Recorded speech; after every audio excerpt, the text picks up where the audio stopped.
Hello students, देखिए आज की क्लास में हम बात करने वाले हैं ज्योमेट्रिकल आइसोमेरिज्म लेक्चर नंबर 3 के बारे में, जिसमें हम देखेंगे कि कैसे रिंग के अंदर अगर कोई डबल बॉन्ड प्रेजेंट होता है तो वो सिस्टम कैसे जीआई को शो करता है और किस को क्या क्या कंडीशंस होती है उस सिस्टम के लिए कि वो जीआई शो करे। ठीक है, देन उसके बाद में जो हम सिस्टम पढ़ने वाले हैं वो सिस्टम पढ़ने वाले हैं क्यूमुलिन सिस्टम। क्यूमुलिन सिस्टम क्या होता है, इसके कितने टाइप्स होते हैं और किस किस प्रकार से इसकी क्या क्या कंडीशंस होती है जिसको फुलफिल करके cumulene compound geometrical isomerism show कर सकता है।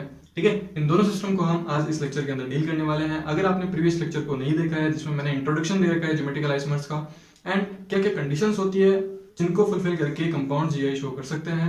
ठीक है, और हमने carbon double bond carbon system and ring system को कवर कर लिया था जिसमें हमने उनकी सारी कंडीशंस देखी थी और कुछ एग्जांपल्स किए थे। अगर आपने वो नहीं देखे तो प्लीज आकर के उनको देख लीजिए ताकि आपको ये वाला लेक्चर जो हो इजीली समझ में आ जाए। ओके, तो बिना टाइम वेस्ट किए हम स्टार्ट करते हैं अपने लेक्चर्स को। अगर आपने अभी तक हमारा चैनल सब्सक्राइब नहीं किया है तो प्लीज चैनल को सब्सक्राइब कर लीजिए, पास में जो बेल आइकन है उसको प्रेस करके बेल नोटिफिकेशन को ऑन कर लीजिए ताकि जब भी हम लेक्चर्स अपलोड करें आप तक वो जल्दी से जल्दी पहुंच जाए। ओके, वीडियो को लाइक कर दीजिए एंड स्टार्ट करते हैं अपना नया टॉपिक। तो हेडिंग डालिए GI due to double bond present in ring system. देखिए, जो भी सिस्टम को हम स्टडी करेंगे उसके लिए कुछ कुछ कंडीशंस होगी, उस कंडीशंस को फॉलो करना होगा कंपाउंड को। अगर वो कंपाउंड इस कंडीशन को फॉलो करेगा तो वो जीआई शो करेगा। ठीक है, जैसा कि हमने carbon double bond carbon system में देखा था कि रेस्ट्रिक्टेड रोटेशन सिस्टम होता है और उसमें जो दो कार्बन्स होते हैं दोनों कार्बन्स के पास में क्या होना चाहिए, दो डिफरेंट ग्रुप्स होने चाहिए। रिंग में हमने देखा कि एक ऐसी रिंग होनी चाहिए जिसमें दो ऐसे कार्बन्स होने चाहिए जिनका हाइब्रिडाइजेशन हाइब्रिडाइजेशन हो। ठीक है, तब जाकर के वो रिंग क्या करेगी, ज्योमेट्रिकल आइसोमेरिज्म शो करने के कैपेबल होगी। ठीक है, सेम वैसा का वैसा इस सिस्टम के लिए भी एप्लीकेबल है। अगर कोई डबल बॉन्ड रिंग के अंदर एग्जिस्ट करता है, रिंग में प्रेजेंट होता है, तब जो कंडीशन होगी जीआई शो करने की वो कंडीशन है कि लिखो आप। सबसे पहले हम कंडीशन लिखते हैं नोट लिख करके। ठीक है, लिखो to show GI ring must be 8 membered और लार्जर रिंग। ठीक है, अगर डबल बॉन्ड रिंग सिस्टम में प्रेजेंट है तो रिंग का जो साइज है वो मिनिमम 8 मेंबर्ड रिंग होनी चाहिए या फिर उससे ज्यादा मेंबर की रिंग होनी चाहिए। अगर 8 मेंबर से कम कार्बन की रिंग है, 8 मेंबर से कम मेंबर की रिंग है तो वो कभी भी जीआई शो नहीं करेगी। ठीक है, देखो कैसे, जैसे सपोज हमारे पास में एग्जांपल है ये।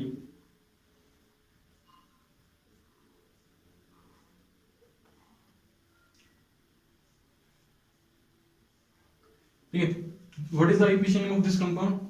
अगर मैं यहाँ पे डबल बॉन्ड लगा दूं तो इसको हम बोलते हैं साइक्लोक्टेन, sorry octane, this is cyclooctene. अब देखो, इसको हम इस प्रकार से भी रिप्रेजेंट कर सकते हैं, हम इसको इस प्रकार से भी लिख सकते हैं। सही है, this is also cyclooctene and this is cyclooctene. अब देखो, यहाँ पर दो हाइड्रोजन प्रेजेंट होंगे, एक हाइड्रोजन ऐसा प्रेजेंट होगा और एक हाइड्रोजन यहाँ प्रेजेंट होगा। ठीक है, यहाँ पर दो हाइड्रोजन प्रेजेंट होंगे। ये जो फॉर्म होगा ये कौन सा फॉर्म है, ये सिस फॉर्म है। ये सिस फॉर्म क्यों है, क्योंकि दो सेम ग्रुप्स कहां प्रेजेंट है, सेम साइड पर प्रेजेंट है।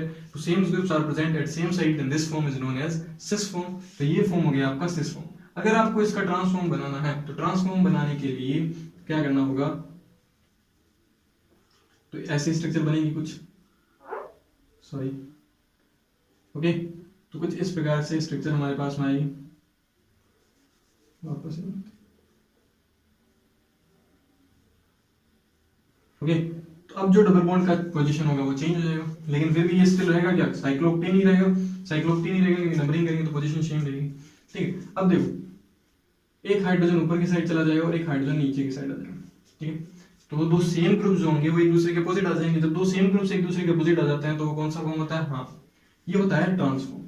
कौन सा फॉर्म होता है, ट्रांसफॉर्म। तो इसको हम बोलेंगे ट्रांस साइक्लोक्टेन।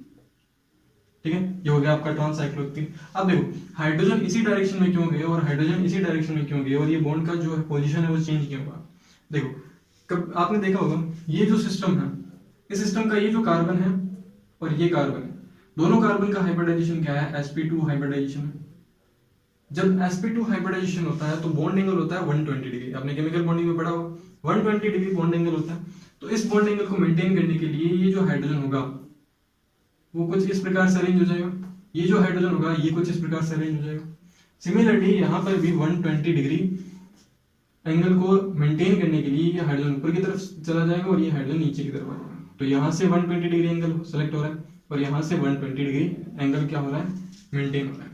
ठीक है, तो 120 डिग्री एंगल को मेंटेन करने के लिए ये जो हाइड्रोजन होते हैं ये ऊपर और नीचे चले जाते हैं। ओके, तो ये दोनों फॉर्म क्या करेंगे, कैन शो जीआई।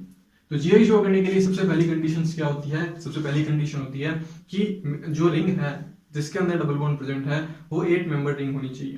ठीक है, अब देखो स्मॉल साइज की जो रिंग होगी, ठीक है, स्मॉल साइज की जो रिंग होती है वो कभी भी जीआई को शो नहीं करती। अगर किसी स्मॉल मेंबर रिंग या फिर जैसे फॉर एग्जांपल अगर हम एग्जांपल लें 5 मेंबर रिंग है और उसके अंदर कोई डबल बॉन्ड प्रेजेंट है तो वो जीआई शो नहीं करेगा। तो स्मॉल मेंबर रिंग जितनी भी होती है जिसमें डबल बॉन्ड प्रेजेंट होता है वो कभी भी जीआई शो नहीं करेंगे। ऐसा क्यों होगा, ऐसा इसलिए होगा क्योंकि डबल बॉन्ड की प्रेजेंस के कारण जब दो मॉलिक्यूल्स एक दूसरे के अपोजिट डायरेक्शन में जाएंगे, ठीक है, जब दो मॉलिक्यूल्स एक दूसरे के अपोजिट डायरेक्शन में जाएंगे तो एक साइकिल के अंदर स्ट्रेन प्रोड्यूस होगा और उस स्ट्रेन की वजह से जो ट्रांसफॉर्म होगा वो एग्जिस्ट ही नहीं करेगा। ठीक है, इसलिए जितने भी स्मॉलर मेंबर रिंग होती है जिसमें डबल बॉन्ड प्रेजेंट होता है उनका ट्रांसफॉर्म कभी भी एग्जिस्ट नहीं करता। हाँ, सिस फॉर्म एग्जिस्ट कर सकता है क्योंकि उसमें इतना स्ट्रेन नहीं होता, लेकिन जब सिस फॉर्म ट्रांसफॉर्म में कन्वर्ट होगा तो जब मॉलिक्यूल्स एक दूसरे से अपोजिट डायरेक्शन में जाएंगे तो एक स्ट्रेन प्रोड्यूस होगा और वो हाईली स्ट्रेन क्या करेगा, उस ट्रांस सिस्टम को एग्जिस्ट नहीं करेगा क्योंकि वो अनस्टेबल होगा, तो वापस से किस में कन्वर्ट हो जाएगा, वो सिस फॉर्म में। तो हमेशा सिस फॉर्म एग्जिस्ट करती है, स्मॉलर रिंग की ट्रांसफॉर्म एग्जिस्ट नहीं करती है, तो वो जीआई शो नहीं कर सकते। ठीक है, तो हम कुछ पॉइंट्स लिखते हैं जो कि आपको क्वेश्चन सॉल्व करने में हेल्प करेंगे। पहला पॉइंट हम लिखेंगे कि स्मॉल मेंबर्ड रिंग या फिर हम ये लिख देना स्मॉल मेंबर्ड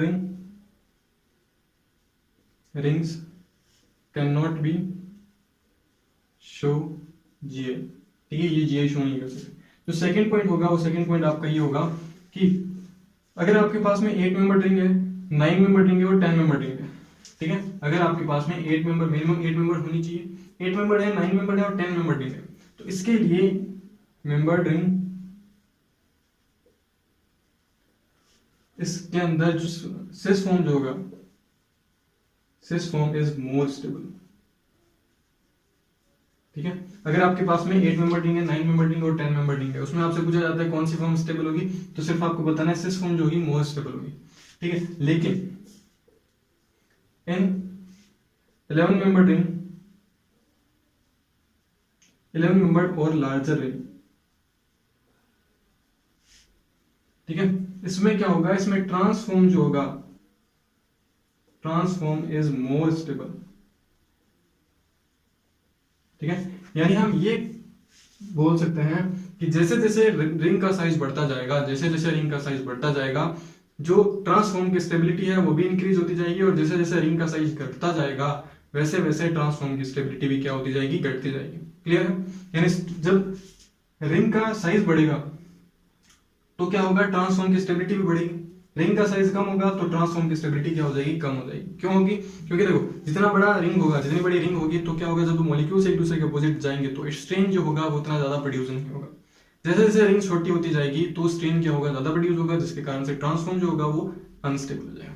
ठीक है, यानी अगर हम बात करें, देखो ठीक है, एक और एग्जाम्पल लेकर के बात करते हैं, अगर आपने इसको नोट कर लिया है तो ओके, एक एग्जाम्पल लेते हैं, देखो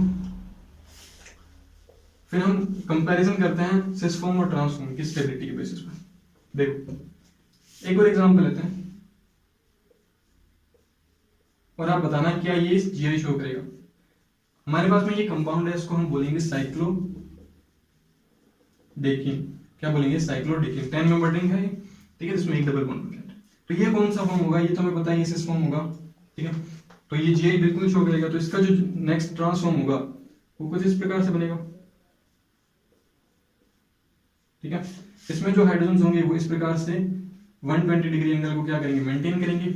इसमें जो हाइड्रोजन होंगे वो इस प्रकार से 120 डिग्री को क्या करेंगे, मेंटेन करेंगे। ये सिस फॉर्म हो गया और ये आपका क्या हो गया, ट्रांसफॉर्म। क्लियर है, ठीक है, तो ये कंपाउंड जीआई शो करेगा, इसमें तो कोई शक नहीं है। अब देखो, अगर मैं इस कंडीशन, इस स्ट्रक्चर को नंबर देता हूं 1 और इस स्ट्रक्चर को नंबर देता हूं 2, ये दोनों ट्रांसफॉर्म है। आपसे पूछा जाता है कि साइक्लोडेकिन की ट्रांसफॉर्म और साइक्लोऑक्टेन की ट्रांसफॉर्म दोनों में से कौन स्टेबल ज्यादा होगी, तो आप क्या बोलोगे, जो फर्स्ट वाली स्ट्रक्चर है यानी साइक्लोडेकिन की जो स्ट्रक्चर है ये ज्यादा स्टेबल होगी किससे, साइक्लोऑक्टेन से। ठीक है, क्यों होगी, क्योंकि हमने बोला अभी भी कंसिडर किया कि जैसे जैसे साइज बढ़ता जाएगा रिंग का वैसे वैसे ट्रांसफॉर्म की स्टेबिलिटी जो होगी वो क्या होगी, इंक्रीज होगी, और साइज घटता जाएगा तो स्टेबिलिटी क्या होगी, डिक्रीज होगी। अब आपसे पूछा जाता है, मान लो इसके अंदर ये 1 नंबर है, ये 2 नंबर है, और आपसे पूछा जाता है कि सिस फॉर्म की स्टेबिलिटी आपसे पूछी जाती है, तो इसके अंदर क्या करोगे, देखो जैसे जैसे रिंग का साइज बढ़ता जाएगा सिस फॉर्म की स्टेबिलिटी कम होती जाएगी, तो ये ज्यादा स्टेबल होगा यहाँ पर, और जो ये स्ट्रक्चर होगी ये कम स्टेबल होगी। ठीक है, क्यों, क्योंकि इसके अंदर क्या होगा, लार्ज मेंबर रिंग है, ठीक है, और ये इस कम, ठीक है, 8 मेंबर रिंग है और ये 10 मेंबर रिंग है, तो 8 मेंबर रिंग के अंदर सिस फॉर्म क्या होता है, ज्यादा स्टेबल होता है, जबकि 10 मेंबर रिंग के अंदर सिस फॉर्म कम स्टेबल होता है। ठीक है, इन दोनों का हम कंपेयर कर रहे हैं। ठीक है, तो इस टाइप के क्वेश्चंस पूछे जा सकते हैं आपको। ठीक है, तो आप इसको नोट कीजिए, फिर और एग्जांपल्स करते हैं। ओके, तो देखो एग्जांपल्स करते हैं। कंडीशन तो हमने कंप्लीट कर ली, तो मैं आपको 2 एग्जांपल्स करवाता हूँ। 2 एग्जांपल से आप इजीली क्या कर सकते हो, ये डिटरमाइन कर सकते हो कि हाँ कौन सा कंपाउंड जीआई शो करेगा एंड कौन सा कंपाउंड जीआई शो नहीं करेगा। तो एग्जांपल नंबर फर्स्ट आपके पास में है ये,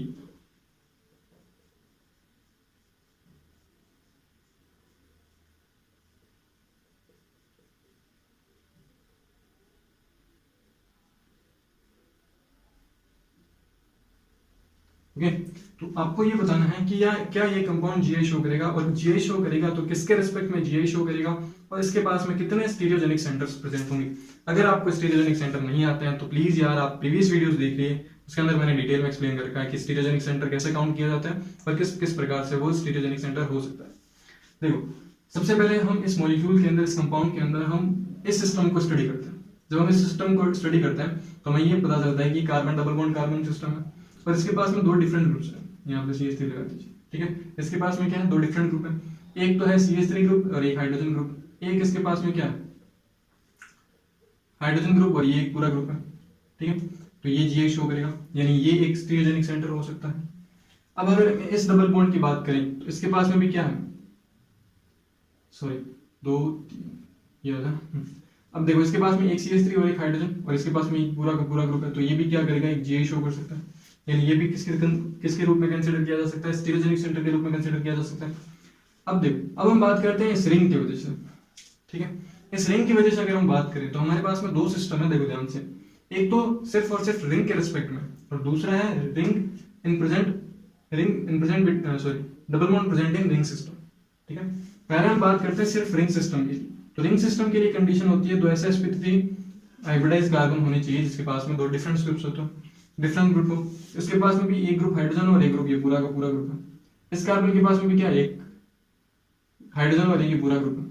ठीक है, तो देखो यानी ये जो रिंग होगी वो किसके तरह बिहेव करेगी, स्टीरियोजेनिक सेंटर के रूप में कंसीडर कर सकते हैं। लेकिन ये डबल बॉन्ड जो होगा ये जीआई शो नहीं करेगा। क्यों नहीं करवाएगा, क्योंकि अगर रिंग के अंदर डबल बॉन्ड प्रेजेंट होता है तो मिनिमम जो रिंग का साइज होता है वो 8 मेंबर होना चाहिए। अगर 8 मेंबर से ज्यादा है तब तो हो जाएगा, अगर 8 मेंबर से कम है तो नहीं होगा। यानी ये 6 मेंबर की रिंग है, तो 6 मेंबर रिंग होने के कारण 6 मेंबर रिंग होने के कारण it can not show GI. तो हमारे पास में जो स्टीरियोजेनिक सेंटर होंगे वो कितने होंगे, 1, 2 एंड 3, एंड हम बोलेंगे can show GI, can show GI. चलो एक एग्जांपल लेते हैं।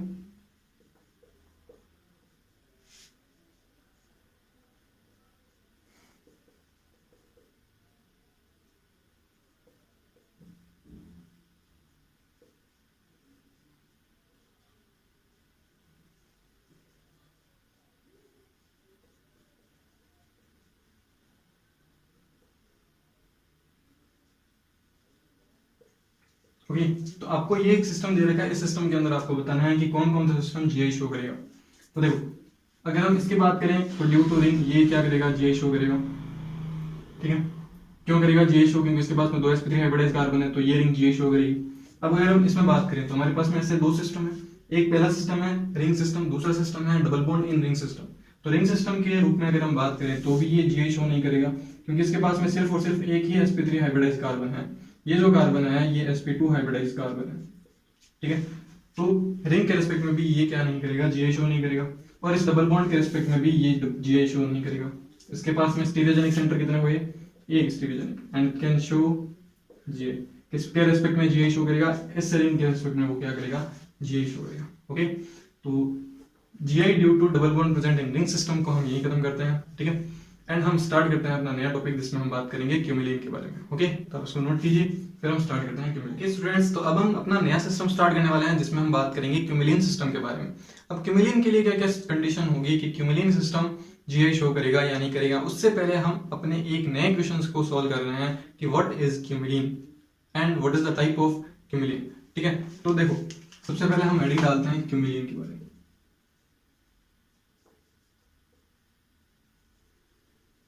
ठीक है, क्यूमुलिन क्या होता है, क्यूमुलिन एक ऐसा हाइड्रोकार्बन का सिस्टम होता है जिसमें एडजस्टेंट कार्बन पर क्या हो, डबल बॉन्ड प्रेजेंट हो। ठीक है, लाइक दिस। अगर एडजस्टेंट कार्बन पर डबल बॉन्ड प्रेजेंट है तो this system is known as cumulene system. Okay, so देखो ये क्यूमुलिन सिस्टम होगा। अब क्यूमुलिन सिस्टम जो होता है इसके अगर हम बात करें कितने टाइप्स होते हैं, तो हम बात करते हैं टाइप्स। इसके टाइप्स होते हैं, दो टाइप्स होते हैं। ठीक है, पहला टाइप होता है इवन क्यूमुलिन और एक होता है ओड क्यूमुलिन। ठीक है, it had two types, first is even cumulene and second is odd cumulene. Even cumulene के अंदर क्या होगा कि नंबर ऑफ पाई बॉन्ड जो होंगे, या हम बोल सकते हैं even number of pi bonds are present. और जब अगर हम बात करें ओड क्यूमुलिन के बारे में, तो ओड क्यूमुलिन में हम लिखेंगे कि odd number of pi bonds are present. Okay, तो इवन क्यूमुलिन और ओड क्यूमुलिन होता है। अब देखो ये जो ओड क्यूमुलिन होता है ये शो कर सकता है, इट कैन शो जीआई, ये आपको याद रखना है। Odd cumulene can show GI but even cumulene can not be show GI. ठीक है, तो हम क्या लिखेंगे, it can not show GI.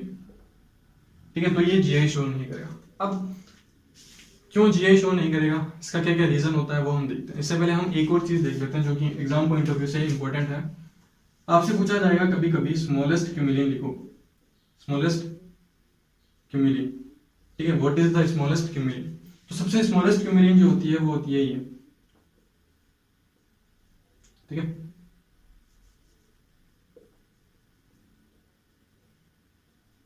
This is smallest cumulene. ठीक है, इसको हम क्या बोलेंगे, एलीन बोलेंगे। क्या बोलेंगे, एलीन बोलेंगे। तो this is the smallest cumulene. Okay, तो कभी कभी एग्जाम में आपसे पूछ भी लिया जाता है कि स्मॉलेस्ट क्यूमुलिन क्या होती है, या फिर एलीन का एग्जांपल देकर के पूछ सकता है। ठीक है, अब हम बात करते हैं कि किस प्रकार से क्यूमुलिन ज्योमेट्रिकल आइसोमेरिज्म को शो करेगा या नहीं करेगा, उसकी क्या क्या कंडीशंस होती है। तो देखो मैं एग्जांपल लेता हूँ एक, कि मेरे पास में एग्जांपल है, सपोज कीजिए कि हाँ एग्जांपल है ये कार्बन डबल बॉन्ड कार्बन।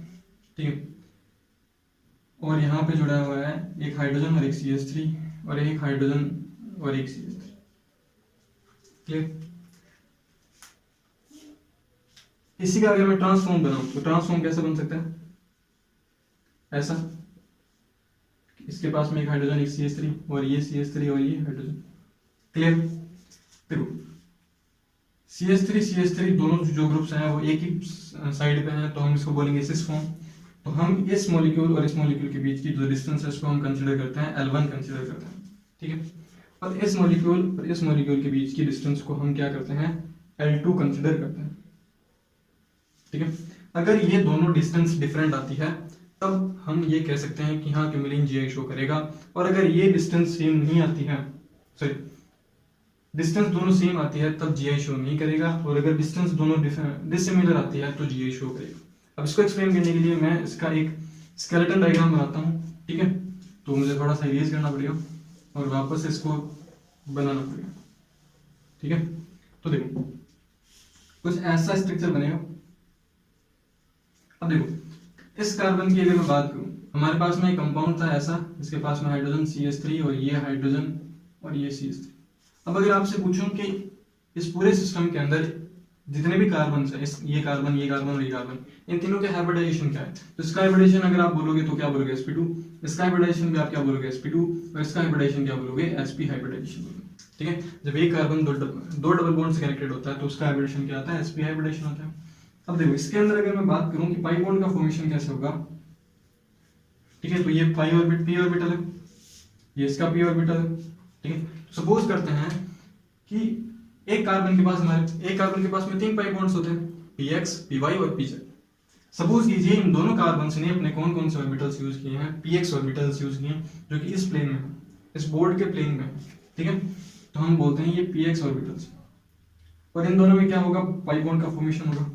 ठीक है, इलेक्ट्रॉन डेंसिटी ऊपर भी रहेगी और नीचे भी रहेगी, इंटरन्यूक्लियर एक्सिस के ऊपर और इंटरन्यूक्लियर एक्सिस के नीचे रहेगी। ये आप केमिकल बॉन्डिंग में पढ़ते हो। ठीक है, अब आपने ये भी पढ़ा होगा कि जो तीनों p ऑर्बिटल्स होते हैं, ठीक है, all 3 p orbitals are lie in perpendicular of each other, यानी एक दूसरे के क्या होते हैं? परपेंडिकुलर्स होते हैं। यानी अगर ये p ऑर्बिटल्स, px ऑर्बिटल जो है वो इस प्लेन में लाई करेगा, तो जो py ऑर्बिटल्स होगा वो किस प्लेन में लाई करेगा? इसके परपेंडिकुलर प्लेन में लाई करेगा। तो इन दोनों के बीच में तो पाई बॉन्डिंग का फॉर्मेशन हो गया। अब देखो इस कार्बन और इस कार्बन के बीच में जब पाई बॉन्ड का फॉर्मेशन होगा तो ये कार्बन अपने px ऑर्बिटल को तो यूज नहीं कर सकता, क्योंकि इस कार्बन का px ऑर्बिटल किसके साथ कंबाइन हो गया? इस कार्बन के साथ। क्लियर? तो देखो अब ये किसको यूज करेगा? ये करेगा px orbital, sorry py orbital को। किसको यूज करेगा? py ऑर्बिटल्स को यूज करेगा। इस कार्बन के पास भी क्या होगा? py ऑर्बिटल्स होगा अपना। ठीक है, तो ये भी क्या है? py orbital. और इन दोनों के बीच में क्या होगी? ओवरलैपिंग होगी और क्या होगा? बॉन्ड का फॉर्मेशन होगा। सपोज करो कि देखो ये जो सिस्टम है, कार्बन और कार्बन, ये कार्बन और ये कार्बन इस प्लेन में है। ठीक है, इस प्लेन में है, मतलब ऐसे बॉन्डिंग हो रही है। ठीक है, और ये जो बॉन्डिंग होगी वो कौन से प्लेन में होगी? वो प्लेन में हो रही है, इस प्लेन में। समझ में आ रही है आपको? या ऐसे सपोज मान सकते हो ये ऐसा ओवरलैपिंग हो रही है और ये इस प्लेन में। समझ रहे? तो देखो ये जो पाई बॉन्ड का फॉर्मेशन है और ये पाई बॉन्ड का फॉर्मेशन एक दूसरे की क्या है? परपेंडिकुलर है। ये इस प्लेन में लाई कर रहा है और ये इस प्लेन में लाई कर रहा है, तो इस प्रकार से हो रहा है। ठीक है, इस प्रकार से मान सकते हैं। ठीक है, ये जो इन दोनों कार्बन्स ने अपने एक्स ऑर्बिटल्स को यूज किया और ये दोनों कार्बन्स ने क्या किया है? p ऑर्बिटल्स को यूज किया, तो इस प्रकार से अरेंजमेंट आएगा। ये एक्स एक्सिस में होगा और ये वाई एक्सिस में मान सकते हो, या फिर एक दूसरे के परपेंडिकुलर होंगे। क्लियर? अब देखो आपको पता है कि तीनों के तीनों p ऑर्बिटल्स होंगे वो एक दूसरे के क्या होंगे? परपेंडिकुलर लाई करेंगे, परपेंडिकुलर प्लेन में लाई करेंगे। ठीक है, और जो सिग्मा बॉन्ड्स होते हैं वो पाई बॉन्ड के किसके पाई बॉन्ड से एक परपेंडिकुलर होते हैं, यानी सिग्मा बॉन्ड्स किसके परपेंडिकुलर होते हैं? पाई बॉन्ड्स के परपेंडिकुलर होते हैं। तो ये पाई बॉन्ड जो है वो इस प्लेन में है, ये जो पाई बॉन्ड बन रहा है वो इस प्लेन में बन रहा है। ध्यान से देखें आप, तो यहां से जो सिग्मा बॉन्ड कनेक्टेड होंगे वो इसके क्या होंगे? परपेंडिकुलर होंगे। क्लियर है? तो यहाँ पे CH3 ग्रुप है जो कि मैंने वेज से शो किया है, और यहाँ पे एक हाइड्रोजन ग्रुप आएगा जो कि मैंने डेज से शो किया है। यानी वेज वाला इसका मतलब ये आपकी तरफ आ रहा है, ये जो मॉलिक्यूल है ये आपकी तरफ है। ठीक है, जो ये जो हाइड्रोजन ग्रुप है it is away from the viewer, it is towards to the viewer. ठीक है, it is toward to the viewer and it is away from the viewer. ठीक है, ये वीवर से दूर है और ये वीवर के पास है। लेकिन अगर ये पाई बॉन्ड इस प्लेन में लाई कर रहा है तो ये इस प्लेन में लाई करेंगे, और ये पाई बॉन्ड अगर इस प्लेन में लाई कर रहा है तो ये जो यहाँ पर मॉलिक्यूल्स बनेंगे, यहाँ पे जो मॉलिक्यूल्स अटैच होंगे वो कौन से प्लेन में लाई करेंगे? बोर्ड के प्लेन में लाई करेंगे। यानी यहाँ पे क्या आएगा? हाइड्रोजन, यहाँ पे क्या आएगा? CH3। ठीक है, मैं आपको एक्सप्लेन करता हूँ। देखो क्योंकि हमारे पास में 3D मॉलिक्यूल नहीं है इसलिए हम अपने घर का जुगाड़ लेके आए। ठीक है, तो इस घर के जुगाड़ से हम क्या करेंगे? एक्सप्लेन करेंगे कि किस प्रकार से बॉन्डिंग होगी। सपोज करो ये सिस्टम है, कार्बन, मैं नंबरिंग दे रहा हूं, कार्बन नंबर 1, कार्बन नंबर 2 और कार्बन नंबर 3। ठीक है, कार्बन नंबर 2 और कार्बन नंबर 3 के अंदर जो पाई बॉन्ड का फॉर्मेशन होगा वो इस डायरेक्शन में होगा। ठीक है, इस डायरेक्शन में। तो इन्होंने अपने अपने एक्स ऑर्बिटल्स को यूज कर लिया। अब कार्बन नंबर 2 और कार्बन नंबर 1 के अंदर जो बॉन्डिंग होगी, जो पाई बॉन्ड का फॉर्मेशन होगा वो इस प्लेन में होगा। ठीक है, ये इस प्लेन में हो रहा था, ये इस प्लेन में होगा। ठीक है, तो देखो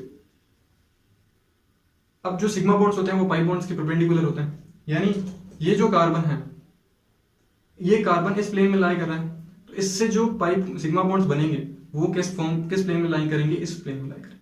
ये इस प्लेन में है तो ये इस प्लेन में लाई करेंगे। देख सकते हो आप। ठीक है, देखो कार्बन, फिर carbon, carbon double bond, carbon double bond, carbon, ठीक है। ये बीच में सेकंड नंबर कार्बन है। इस कार्बन और इस कार्बन के बीच में एक्स एक्सिस में फॉर्मेशन हो रहा है बॉन्डिंग, ठीक है, एक्स एक्सिस में बाई बॉन्ड का फॉर्मेशन हो रहा है। तो ये जो सिग्मा बॉन्ड्स होंगे, ये जो ग्रीन वाला पेन है ये किसको रिप्रेजेंट कर रहा है, CH3 को, जो कि आपकी तरफ है। ये जो कैप लगी हुई है ये किसको रिप्रेजेंट कर रहा है, हाइड्रोजन को, जो कि मेरी तरफ है, यानी आपसे दूर है और ये आपके सामने है। अब देखो ये कार्बन यानी कार्बन नंबर 1 और कार्बन नंबर 2 के अंदर जो पाई बॉन्ड का फॉर्मेशन होगा वो कौन से प्लेन में होगा, इस प्लेन में हो रहा है। पर ये जो पाई बॉन्ड का फॉर्मेशन हो रहा था ये इस फॉर्म में हो रहा था, इसके कारण ये मॉलिक्यूल इस प्लेन में लाई कर रहे थे। अब अगर ये पाई बॉन्ड का फॉर्मेशन इस प्लेन में लाई करेगा तो जो सिग्मा बॉन्ड्स बनेंगे वो इस प्लेन में बनेंगे। तो कुछ इस प्रकार से बनेगा, देखो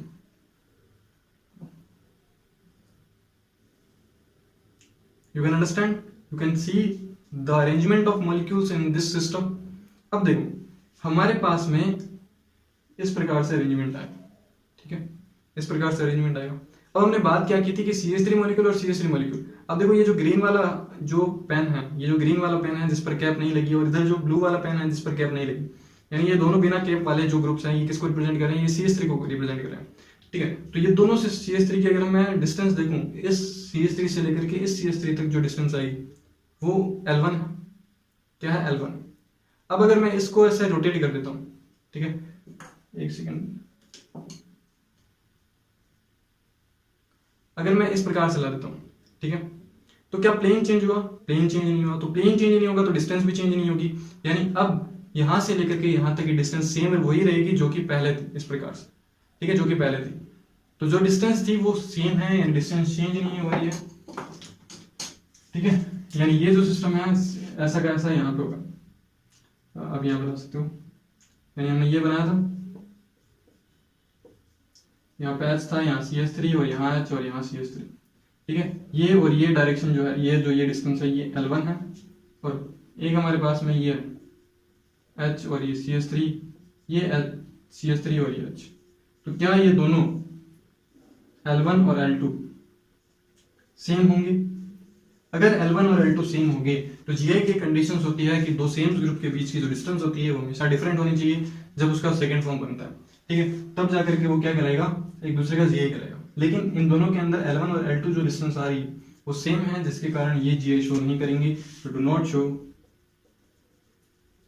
GI। आई होप आप लोग समझ गए होंगे। मैं आपसे फिर से रिक्वेस्ट करूंगा, जो कि मैंने पिछले लेक्चर में भी आपसे रिक्वेस्ट की थी, कि आप अब मॉलिक्यूल को 3D के अंदर विजुअलाइज करना सीख लीजिए, ठीक है। अगर आप 3D के अंदर मॉडल को देखोगे, देखो ये जो मॉलिक्यूल्स हैं, ये दोनों मॉलिक्यूल्स इस बोर्ड के क्या कर रहे हैं, परपेंडिकुलर लाई कर रहे हैं। अगर बोर्ड ऐसा है तो ये ऐसे हैं, समझ में आ रहा है। तो इस तरीके से आप विजुअलाइज करना सीख लीजिए, बेटर रहेगा, क्योंकि एग्जामिनेशन में आपको कोई भी 3D मॉडल नहीं देखने को मिलेगा, ठीक है, और ना ही आपको बोर्ड के अंदर 3D मॉडल देखने को मिलेगा। तो प्लीज आपसे रिक्वेस्ट है, आप 3D के अंदर अपना जो माइंड के अंदर आई होती है, जिसको हम कहते हैं इमेजिनेशन होती है, उसको क्रिएट करना स्टार्ट कर दीजिए। एग्जाम्पल करते हैं। आई होप आपने ये कॉपी कर लिया होगा, नहीं किया तो प्लीज 2 सेकंड के लिए या 5 सेकंड के लिए कॉपी कर लीजिए फटाफट, पॉज करके इसको। चलो 2 एग्जाम्पल करते हैं, 2 से 3 एग्जाम्पल्स, फिर इस लेक्चर को कंप्लीट करते हैं। ओके, देख हमारे पास में है इस प्रकार से,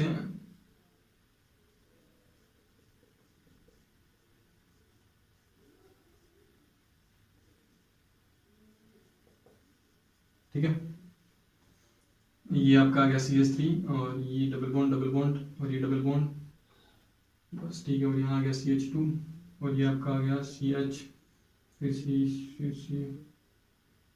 अच्छा चलो एक एग्जाम्पल ले लीजिए आप पहले, ये H, ये आपका H2 और ये आपका H2, ठीक है। हाँ, तब आपको ये बताना है क्या ये सिस्टम GI शो करेगा, और अगर ये सिस्टम GI शो करेगा तो इसके पास में कितना स्टीरियोजेनिक सेंटर है। मैं आपको एक केस बताना भूल गया था, मैं आपको भी बता दूंगा, ठीक है, क्योंकि हमने सिर्फ और सिर्फ किसमें देखा था, ओड क्यूमिलिन को देखा था, इवन क्यूमिलिन को देखा नहीं था, ठीक है, सॉरी इवन को देखा था, ओड को नहीं देखा था।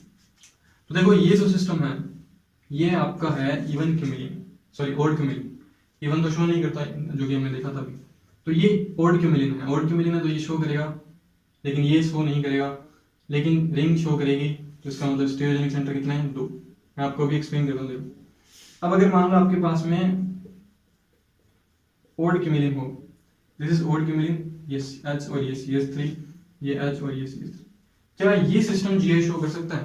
बिल्कुल करेगा। देखो अगर ये इस पाई बॉन्ड का फॉर्मेशन इस प्लेन में हो रहा है, बोर्ड के प्लेन में, इस पाई बॉन्ड का फॉर्मेशन कैसे हो रहा है?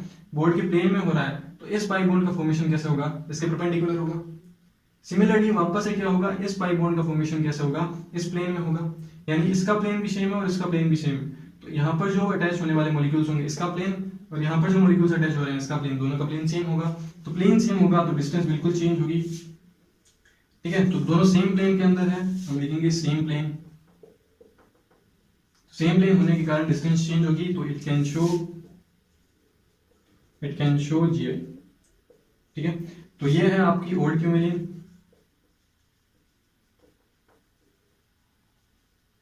ठीक है, जो कि GI शो कर सकती है, जबकि इवन क्यूमिलिन जो होती है वो GI शो नहीं करती है। ये हमने एक एग्जांपल देखा। ठीक है, तो आई होप आप लोग को ये समझ में आ गया होगा। कुछ एक और एग्जांपल्स होंगे, कुछ और एग्जांपल्स को हम नेक्स्ट लेक्चर के अंदर करेंगे, जिसमें हम carbon double bond carbon system, ring के अंदर के डबल बॉन्ड सिस्टम प्रेजेंट है, तो एंड क्यूमिलिन सिस्टम, इन चारों के पहले हम स्टार्टिंग के अंदर कुछ एग्जांपल्स करेंगे, फिर नए सिस्टम को हम क्या करेंगे? स्टडी करेंगे। ओके, आई होप आपको पूरा का पूरा लेक्चर समझ में आया होगा इजीली। जो मैंने आपको विजुअलाइजेशन दिखाया था वो भी आपको समझ में आया होगा इजीली। अगर आपको समझ में आया तो प्लीज कमेंट करके बताइए आपको, और अगर कोई डाउट रहता है उसको भी आप कमेंट करके बता सकते हो। ओके, वीडियो को लाइक कर दीजिए, प्रोटॉन द केमिस्ट्री क्लास को सब्सक्राइब कर लीजिए, पास में बेल आइकन उसको प्रेस कर लीजिए। मिलता है नेक्स्ट क्लास के अंदर, तब तक के लिए गुड बाय। ओके।